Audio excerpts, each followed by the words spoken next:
beautiful people. Thank you for coming back and joining me at LJ Videos and sticking around for yet another snake video.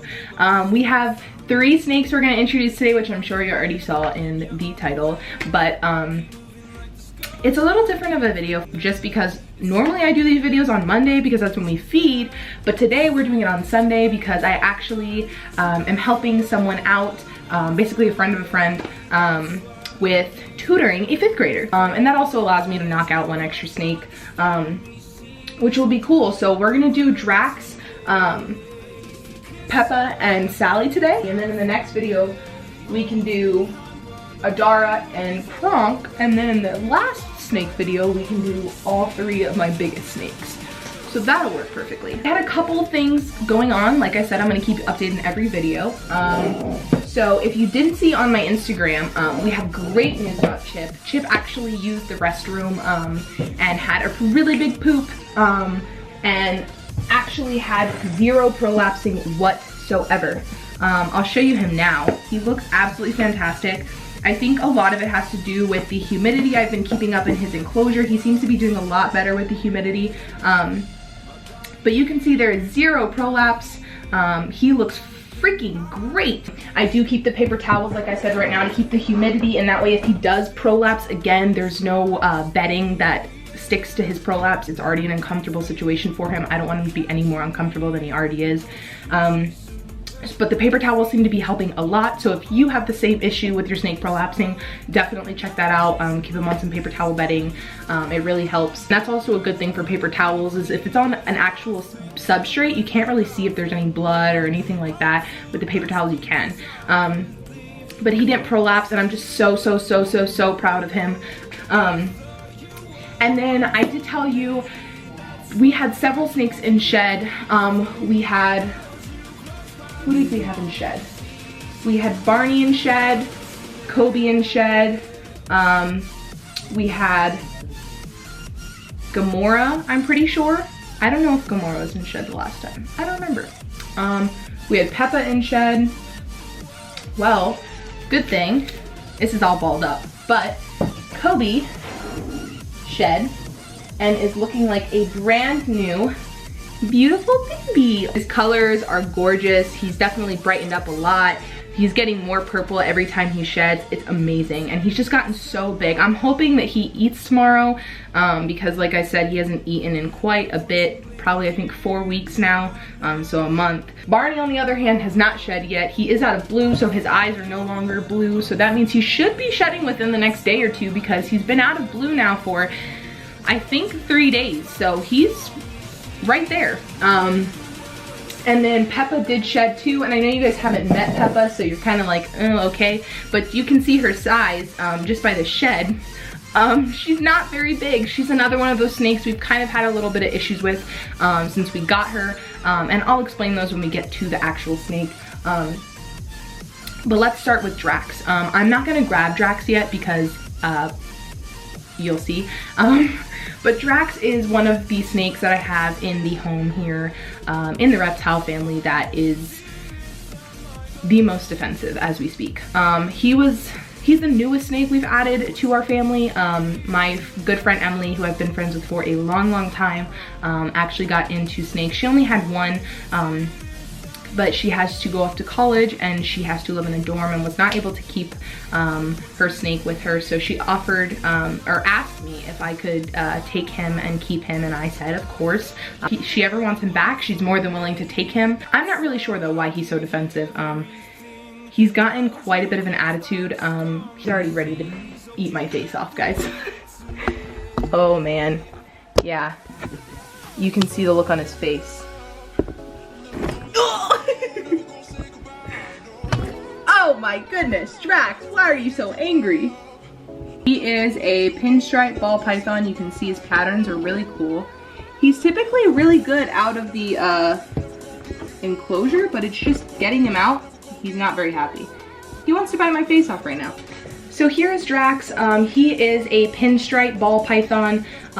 He's really pretty. He reminds me of the snakes I used to have when I was younger. I had one named Rosalie, and she was like my little friend. But as you can see now, he's acting like a completely normal ball python. I'm not really sure why he's like that, but it's okay. I don't really mind. I'll just grab him out with a snake hook or something like that. That way I don't have to risk getting bit or not expecting a bite and then getting bit and then ripping a tooth out. Speaking of ripping a tooth out, this morning I pulled a tooth from my finger that was left from when Kronk bit me. It had surfaced, I guess, over time. So yeah, I don't want that to happen. Like I said, obviously I don't enjoy getting bit. It doesn't feel great, but if it happens, it happens. It's part of owning snakes. I just worry more for them. I don't want them to get any infection in their mouth from the teeth loss, and obviously it hurts them, so. He doesn't like that. Sorry, I was just trying to get hair. You had hair in your mouth. So our next snake is going to be, we'll go for Sally, because I feel like Peppa is like, we'll save the best for last. Sally is our sand boa. She is a striped sand boa. They basically look like turds. That's the way I've heard many people describe them, including myself. And I didn't even know, but Sally shed. So this is Sally's enclosure. Sally and Peppa both have lids on their enclosure because they are still so small that if I have them in a normal, smaller bin, there's a little small lip and they can actually squeeze themselves out of it. So we have not given them an upgrade to the other bins, which is fine because they're still small enough that this is plenty of room for them. Sally is literally in the sand. If you look, there's literally no way for you to tell that she exists. And these are just little clumps of sand. They're not like poop or anything. But there's no way for you to tell that she even exists. But if you search through here with the snake hook, you will eventually find her. Alrighty, so she has a little bit of stuck shut on her belly, but that'll be easy for her to get off. She's really good at shedding, surprisingly, for being in sand. But she's such a little noodle. So this is little Sally. Oh my goodness, she's just so stinking cute. So she, like I said, is a striped sand boa. She's literally a turd with orange down her back. They have cool little mouths. That way they can dig in the sand. And we don't handle Sally a crazy amount just because she doesn't really like to be handled. We just enjoy owning her and taking care of her. You know, there's some snakes that you just don't handle as much, which is okay, like I said. She's still very friendly and we still do handle her. We just don't handle her anywhere near as much as the other guys. When you reach in there, sometimes she gets nervous. That's why I usually try to grab the snake hook, is sometimes you can just grab her a little too hard on accident. So the snake hook just helps her get her out easier and doesn't stress her out as much. So that's why we use that. And she seemed to do a lot better with that. I'm really actually happy she shed. And that you guys got to see it on here too while I was discovering it. She's gonna maybe get 3 feet, if that. Sand boas stay small and the females do get bigger than the males. So if you get a male, the males are even smaller. Look at her cute little face. She's just looking around. So we did get Sally at my old job. Her little eyes are so funky because they're on the top of her head so she can see better if she's out of the stand. And they're still really cool because they have live birth. So where you think of most snakes, like pythons, they have eggs, but boas will lay live babies. They just literally are in an amniotic sac and they just pop out. So it's really, really freaking cool. So if she's this small, imagine how small her live babies are. They're like itty bitty little things. We do not talk about her much, but she does exist in the reptile family and she does matter and we do love her with all our hearts. And I just wanted to share her with you guys because I think you guys will find her really cool. And if you guys want a really simple snake, you know, these are great pets. Full size one, I would say, to give it a little extra room, probably need a 20-gallon long enclosure. And that's really it, and just some sand and a heat mat and a water bowl, and that's really it if you wanna do some LED lights so you can personally see, but she does not get a heat light because obviously she lives in the sand, so a heat light would not really be beneficial to her. Here's some more shed. Do you see her derpy eyes? And her nose, her shovel nose, it's so funny. So it's a really, really simple animal to care for. They're really, really cool. They don't require a lot of room. They're just a very good snake. So if you ever want something that's cool, but you don't know where to start, but you don't want something huge, I would definitely suggest sand boas. Sand boas are awesome first pets. When you do put them back, they immediately dig in the sand with their shovel nose and they just hide, like they don't exist anymore. And before you know it, she'll be gone. Look at that little turdy butt. Look at that little turdy butt. And then, there you go. Sally is now gone. You have no idea where she is. So I have wanted a hognose for a very long time, and I got Peppa.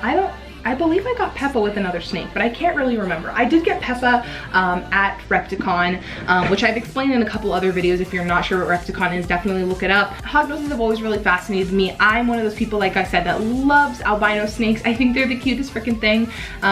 One of those animals that I would really eventually love would be an albino hognose. I just think they're beautiful because they're very orange rather than yellow necessarily.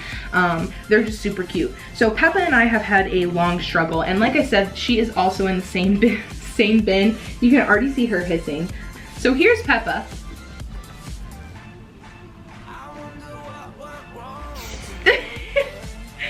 Peppa is an angry little hognose.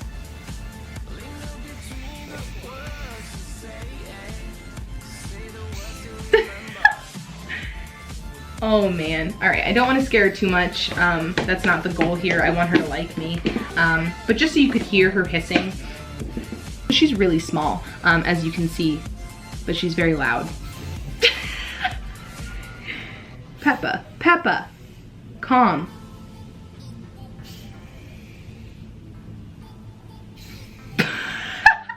It makes you jump because you don't know when it's gonna happen.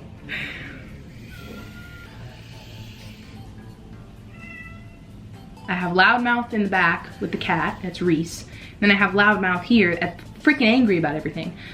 She gets scared because she's such a little snake, and big things overhead of her scare her, which is very understandable, so that's why I'm trying not to move much. She's probably gonna hiss throughout this video though.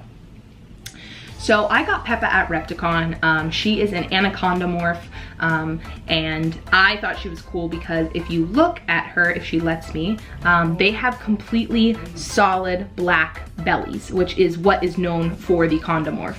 And they do have spots on their backs, which normal hognoses do not have. They have a little bit different of a pattern. So she's really, really cool. Now, we've had Peppa for, I think, a year and a half, maybe even a little bit longer. And the reason why she's still so small, especially for her being a female, is because like Chip, we've had a lot of difficulties with her. When we first got her, she didn't want to eat anything. And the gentleman we bought her from is a great breeder. It's Hardcore Hogs. Please stop hissing. It would be so nice if you could just stop hissing for 5 seconds. Okay? Thank you. So Hardcore Hogs breeds beautiful hog noses, and he said she was eating great, but then we got her home and she just did not want to eat. We tried feeding her pinky mice and nothing was working, and she was getting very skinny. Well, then we put her in the rack system where she was, and she escaped the first time, and we didn't know if I had just left the bin open or what had happened. So we found her very shortly after. It was very quick. I believe we found her within a day or two, and we put her back. Well, then I tried everything. I couldn't find any toads to feed her or to order. I really couldn't find any toads, or everywhere I did find, they were out of stock. And I needed food now because I was like, dude, she's a baby. She needs food. She's gonna starve to death. She's so young to not be eating like this. This is ridiculous. So I looked everywhere. Then I finally came up with an idea, because originally I was force feeding her and it was really stressing her out. And if you know hognoses, they're very known to play dead. I'll post a picture of them playing dead here. It's ridiculous if you can see it. Literally, as the picture shows, they flip upside down, they spit their tongue out, and they pretend to play dead. So I finally came up with the idea to catch a lizard outside, and I'm definitely one of those people that has actually never caught anything outside to feed any of my animals ever, except in this one instance. I caught a baby lizard outside, and that was the first meal I had gotten her to eat within probably a month and a half. And I was very proud of that because we had food in her belly. So once that occurred, she went into shed, which was great for me because obviously that meant she was growing. The lizard did something for her, and she wasn't dying, which means the lizard had more than likely not come into contact with anything. Please stop hissing! Oh my god! Please! It's not that serious.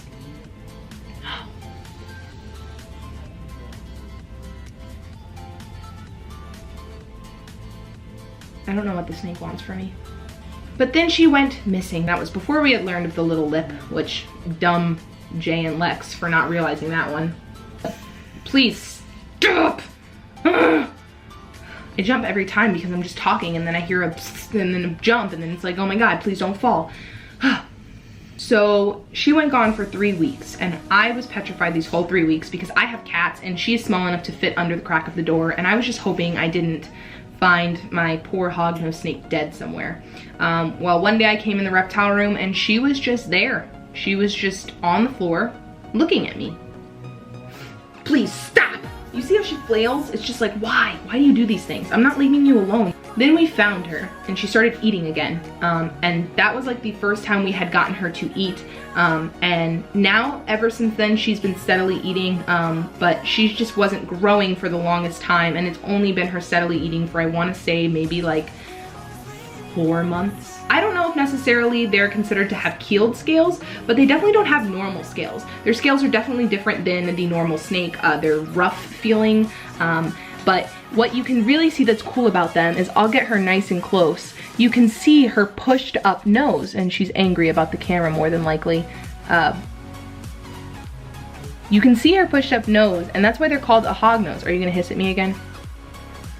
That is where we came up with her name, Peppa, because of Peppa Pig. She looks like a little pig with her little, it looks like a little snoot, to be honest with you. Please stop pissing at me. I don't understand what you want. I'm doing everything you could possibly ask. I'm trying not to look at you. This snake really stresses me out, guys. I just want her to like me. She's been doing better. She's been eating better. She's actually moved up to fuzzy mice now. She's not on pinkies anymore, so that makes me so happy. And so is Sally. So they're kind of moving at the same rate. And what's cool about Peppa too is, just like Sally, they only get about like 3 feet. She is a female though, so she's gonna be on the bigger side, but I'm just glad she's doing so much better than she was. Like I said, we've had a couple problem snakes that I've had to force feed and that have been kind of buttholes and difficult and angry about everything in the world. And I'm just glad that some of them have progressed. I also have a little update on some other things. So Dart does seem to be going into shed again, which is pretty cool because that means she's growing like incredibly fast, but that also sucks because we still don't have her enclosure done. And guys, we still don't have her enclosure done. How? I don't know. So I don't know how it's still not done, but it's not, and it's very angering, and I'm very upset about it, but I'm getting to the point where I'm just gonna go spend the money to buy all the tools that I need and then just build it myself.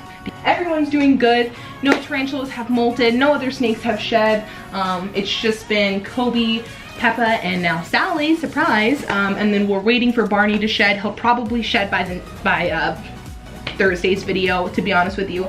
And what's really cool is that the eggs, the gecko eggs, are swelling. They're swelling, man. Oh my God, I'm so excited. So like, there's 6 eggs, as you know, if you've watched the previous videos. 4 of them came out at one time. Not really one time, but we found them at one time. The other 2 we just found like last week, on April 13th. And then we found the last ones on March 28th. So we're coming up on a month now. And I'm thinking that these eggs, we're already almost a month old. I'm just really excited because, like I told you guys, I have never had any eggs hatch with me before. The other 2 eggs do not seem like they're doing good whatsoever. But we are going to leave them for just a little bit just to see how they do. They didn't really seem like they were doing good from the start. So I don't think it has anything to do with me, especially considering that the other 4 eggs are doing fran-frickin-tastic. So these 2 eggs are the 2 eggs that are not doing well. You can kind of see that the eggshell is kind of deteriorating. They had a little bit of mold on them. I just don't think that they were ever really doing that well. So I'm upset about that, but they may never have actually been fertile. These guys are the eggs that are swelling. As you can see, compared to the size of these eggs, which are the newest eggs that we found on the 13th of April, 13th of this month, really, like they're very white and they're small. These guys are much rounder, much plumper. I'm not really entirely sure what I'm gonna do with the babies yet. I do have Bella and Hawk that want one, which are our friends. And then we also do want one ourselves. I want more geckos. I love the geckos. So it just depends what the genders are. I think what I'll be doing is I'll probably be keeping them for a little bit of time and basically letting them grow, making sure that they're eating, making sure that they're healthy in my possession, and then I might even wait until they drop, which will take some time, and I'm okay with housing them until that time. They usually do take quite a bit to develop sexually, so I want to make sure that I keep the right ones, that I don't, you know, jump the gun and think it's a female and then I put it in with my male and female pair and then it's a male and my males hurt each other. That's the last thing I want. I'm just really excited to see what comes out, what patterns they look like, because we do have a Dalmatian, and I believe he's a tricolor pinstripe would be my guess. I don't really know. If you guys know gecko breeds, please let me know. I definitely know she is a Dalmatian, but I really don't know what Chili is. If you want to know what he looks like, go check out the Chili and Duck video that I have posted, and let me know. Drop a comment down below, because like I said, I have zero freaking idea. I keep having dreams about coming in here and them hatching. That's how excited I am. Like, on God, I keep having dreams about my geckos hatching. So I introduced you to Drax, I introduced you to Peppa, and I introduced you to Sally, and we also went over all the animals. Everyone's doing fantastic here at the reptile family. How could I forget Rango's always shedding, but that's nothing new. All the tarantulas are doing fantastic, and I'm just really excited that just the family is doing so well. It just makes me so happy to see the breeding and the growing and the shedding and it's just amazing. It just makes me so happy. That means that I'm doing a good job. That means that they're healthy. That means just everything's going perfect. If you really enjoyed the video, it would mean the world to me if you hit that like button.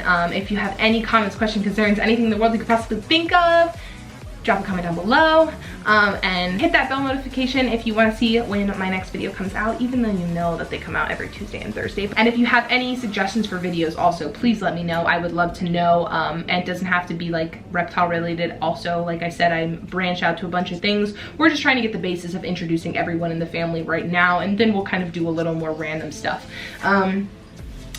And obviously, most of all, if you really enjoy watching me and the videos and meeting all of my family, please hit that subscribe button. It would mean the world and more to me. I just wanted to say thank you for coming in, watching the video. I enjoy making them as always.